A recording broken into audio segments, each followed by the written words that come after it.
Seguimos aquí en Bien de Sábado hasta la 1 del mediodía por C5N.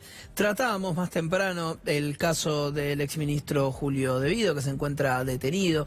Una de las causas que tiene que ver con el gas licuado.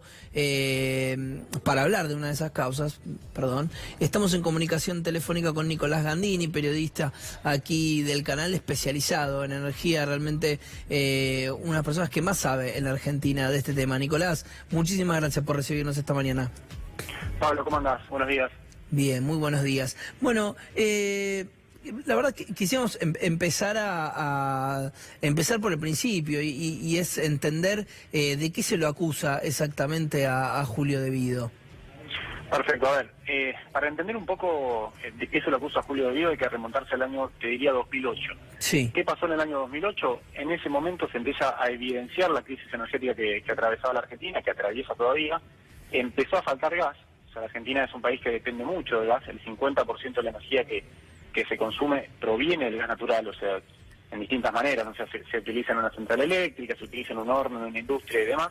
Entonces empezó a declinar la oferta local de gas, los yacimientos de Neuquén, de Santa Cruz, de Salta también, empezaron a declinar por un tema de madurez geológica, fueron descubiertos hace 30, 40 años, y por una cuestión lógica de madurez, su declinación o su producción empezó a declinar. Entonces en ese año se empezó, por un lado, a aumentar la importación de gas desde Bolivia para cubrir la falta de gas argentino, y como tampoco alcanzaba lo de Bolivia, se tomó la decisión de empezar a importar gas por barco. En ese momento era toda una novedad tecnológica porque no existía, no era tan normal importar gas por barco, porque de hecho no estaba del todo probada la tecnología que funcionara, que fuera segura y demás. Esto consistía básicamente en el gas que todos consumimos en nuestra casa.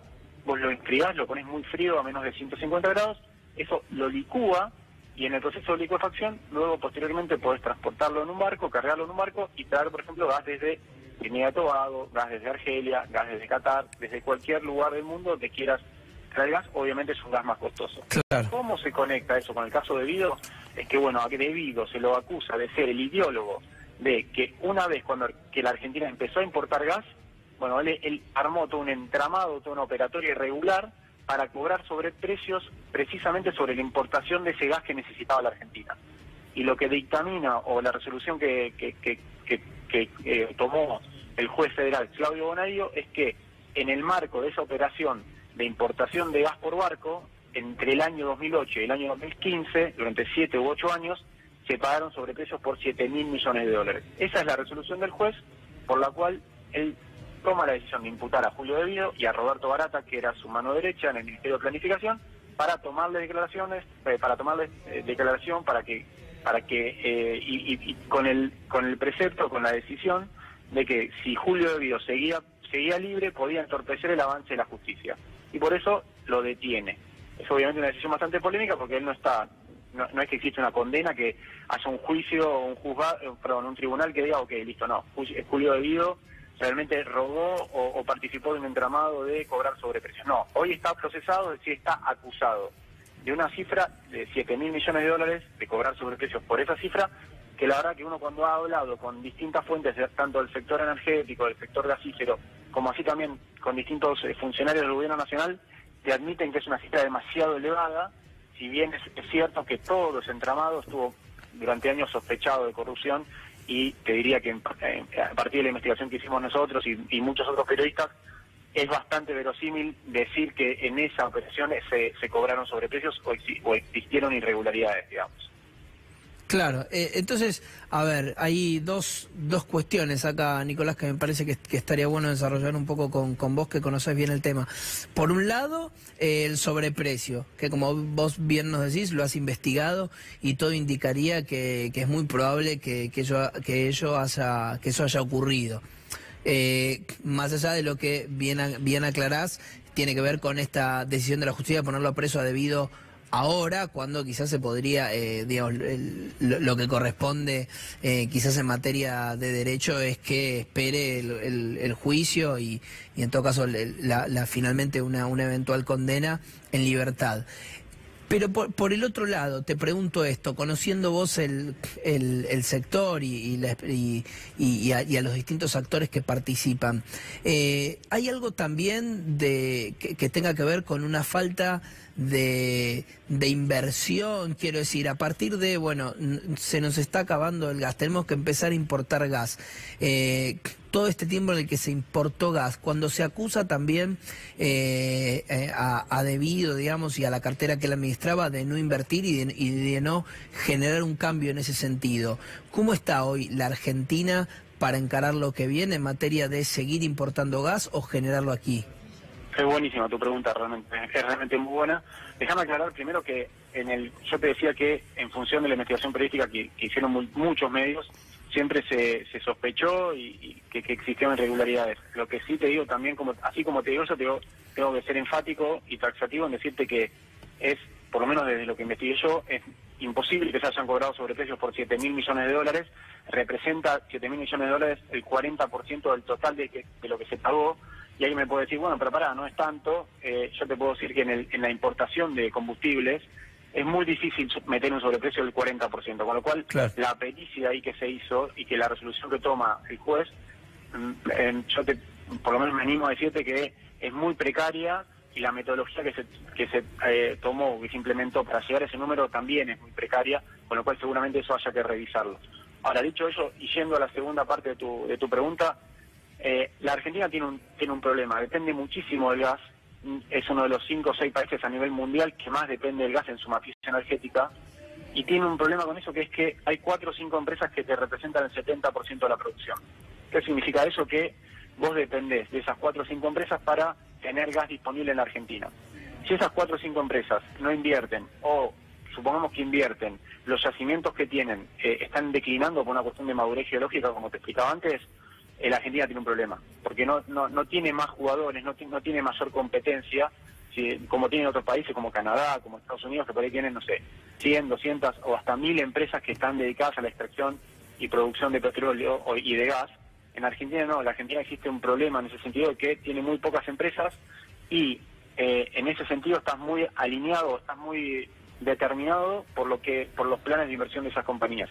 Yendo concretamente a la respuesta, te tengo que decir que hoy la producción de gas en la Argentina no está dando señales de que vaya a aumentar en forma significativa para dejar de depender de la importación. Es decir, casi 10 años después de haber empezado a tener problemas serios de importación, no hay un cambio fuerte. Sí está la posibilidad de que Vaca Muerta de acá a 5 o 6 años sea realmente un megayacimiento de gas no convencional, y por eso se habla tanto, pero si vos sacás la foto hoy, si vos te parás hoy y decís, bueno, ¿cuántas inversiones tengo contra las que tenía el año pasado? Yo te diría que tenés las mismas o incluso un poquitito menos, digamos. Por eso la producción de gas en el mes de junio de este año que ha empezado a declinar de vuelta. Es decir, estructuralmente la Argentina no resolvió el tema, y sí existen oportunidades, sí existe la posibilidad de desarrollar mucho gas de Vaca Muerta, pero todavía hay que ser muy cuidadoso, muy cauto, porque esa inversión no está llegando. De hecho, acordate que el gobierno, uno de los sectores que presentó para atracción de inversiones y más, fue el sector del gas y el sector de energía. Y si bien en el sector de energía eléctrica uno puede ver que hay inversiones, en el sector de oil and gas, el sector de petróleo y gas, que es el corazón de la cadena de valor del sector energético, hoy en día la inversión es bastante similar a la de 2016, a la de 2015, todavía menor, te diría menor que la de 2015. Con lo cual ahí la tendencia hay que ser un poco cuidadoso, porque no hay inversiones en el horizonte todavía. ¿Y vos en ese sentido encontrás una explicación, Nicolás, para que eso sea de esa manera? ¿Hay algo en la política de Estado que se pueda modificar? Hay una cuestión que es bastante técnica y es difícil entrarle al tema. ¿Por qué? Vos hablas con una productora de gas y lo que te dice es, ¿sabes qué pasa? En Argentina durante 15 años tuvo tarifas de gas congeladas, se pagaba gas mucho menos de lo que realmente costaba conseguir el gas e importar el gas. Y en ese sentido, el precio de las tarifas congeladas no eran un incentivo a la inversión. ¿Por qué? Porque realmente lo que se pagaba, lo que pagaba el mercado, tanto los hogares como la industria, como una generadora de electricidad, no te alcanzaba para repagar lo que vos necesitabas invertir para producir el gas que está en el subsuelo. Y yo te diría que ese argumento es cierto, digamos. Es cierto, es verdadero, porque no cerraban las cuentas de esa manera. Pero así como te digo eso, también te digo que entre 2013 a partir de 2013, el gobierno tuvo un plan de subsidios a los productores de gas, que también resultados positivos porque se logró frenar el declino, se logró frenar la caída de la producción, pero lo que no se termina de ver todavía es que, pese al aumento de tarifas que hubo desde agosto del año pasado hasta ahora, que son aumentos importantes, de 400, 500%, las empresas te siguen diciendo que aún con ese precio no es suficiente para recuperar inversiones. Y yo ahí es donde te digo que hay que empezar a pasar el peine fino, porque en algunos casos pueden tener razón. Hay un gas que es el gas no convencional, que es este gas de vaca muerta y demás, que realmente es muy costoso y no te alcanza, incluso con el aumento tan grande que hubo de tarifas. Es difícil explicar a la gente que realmente desde los técnicos, si uno se pone a sacar los números, el aumento de tarifas que hubo es un aumento significativísimo, o sea, muy, muy importante, 400-500%, la gente lo está sufriendo, pero aún así no alcanza a repagarte el costo de extracción de ese gas no convencional que viene de Neuquén, que puede venir también de Santa Cruz, si se quiere. Entonces, ahí es donde hay un tema. Entonces, el Estado tiene que tomar una decisión política de decir, ¿qué hago? ¿Subsidio esa diferencia que falta para que haya más producción de gas no convencional? ¿O sigo importando? ¿O sigo aumentando las tarifas de forma tal hasta que en un momento los hogares y las industrias y demás paguen realmente el costo del gas? Bueno, es una decisión de política energética. Yo lo que te puedo decir es que hoy, si se quiere, no está en el centro de la agenda del gobierno ese tema. El gobierno no tiene hoy como un objetivo prioritario aumentar la producción de petróleo y gas. Tendría un montón de herramientas para hacerlo, como por ejemplo, no sé, dotar de mayor recursos YPF, empezar a pensar la política de exploración y producción de petróleo y gas, que debería ser, para mi gusto, uno de los temas centrales de cualquier agenda energética. Pero hoy, al margen de lo que está haciendo el Ministerio de Energía, si uno va más arriba del Ministerio de Energía, no es un objetivo prioritario del gobierno hoy. Me interesa mucho esto que está diciendo Nicolás Pei. Perdón, te tomo unos minutos más si me permitís. Pero en este sentido, digamos, y corriéndonos estrictamente ahora sí del caso de Vido, del gas licuado, se criticó fuertemente las políticas, al menos de algunos sectores, las políticas energéticas que se vivieron durante el kirchnerismo. Y llegó, digamos, el gobierno de Cambiemos realmente con promesas en este sentido, de una inversión fuerte, de una necesidad de dotar a la industria de lo necesario para crecer con suficiente energía en la Argentina. Y la verdad que en ese sentido uno tiende a pensar bien y a darle la credibilidad, el visto bueno a la derecha, por lo menos al gobierno, la expectativa de decir, bueno, vamos a ver qué sucede con esto, siendo que además tiene realmente muy buena, en principio muy buena sintonía ellos mismos con la industria. En el plan general de inversión en energía, ¿vos no estás viendo que haya concretamente un plan a largo plazo? No, la verdad que está perfecto lo que decís y comparto. O sea, yo no veo hoy elementos consistentes que te permitan hablar de un plan hidrocarburífero. Cuando digo hidrocarburífero me refiero a petróleo y gas a largo plazo. O sea, Argentina tiene la posibilidad de ser un país en materia de gas líder a nivel global, si se quiere, digamos. O sea, Vaca Muerta es un activo, es un yacimiento que compite contra los mejores yacimientos no convencionales y de gas del planeta. El gas lo que te permitiría a la Argentina es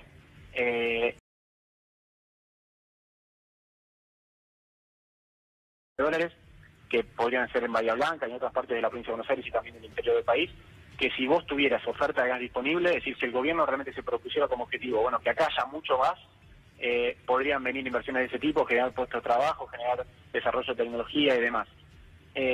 No existe esa decisión. El gobierno lo que está viendo es, bueno, quiere que obviamente frenar la caída de la producción, empezar que Vaca Muerta sea muy de a poco, inercialmente, un proyecto que vaya entrando, se vaya convirtiendo en realidad, y por eso hay proyectos que el año que viene van a arrancar, pero no hay una masa crítica todavía de proyectos que te permitan a vos decir que existe una política consistente a largo plazo de estimular la producción de gas, que te diría es lo que abriría un nuevo paradigma industrial para la Argentina. La Argentina va a ser un país, si logra tener gas a precios competitivos, para que las industrias, las grandes y las pequeñas empresas puedan acceder a energía barata y competitiva, y va a ser otro país si no logra desarrollar el gas que tiene en el subsuelo y tiene que importar gas a precio carísimo, porque no hay ninguna industria que pueda competir importando gas e importando energía.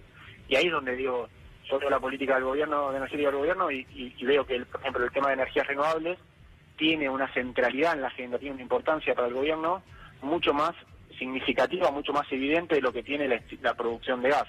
¿Por qué? Porque las energías renovables están más identificadas simbólicamente con lo moderno, con lo nuevo, con lo sustentable, con lo medioambientalmente sano, lo cual es cierto, y además la Argentina tiene una posibilidad muy grande. El problema que tienen las energías renovables es que de ninguna manera te habilitan un desarrollo industrial de aguas abajo de la cadena energética.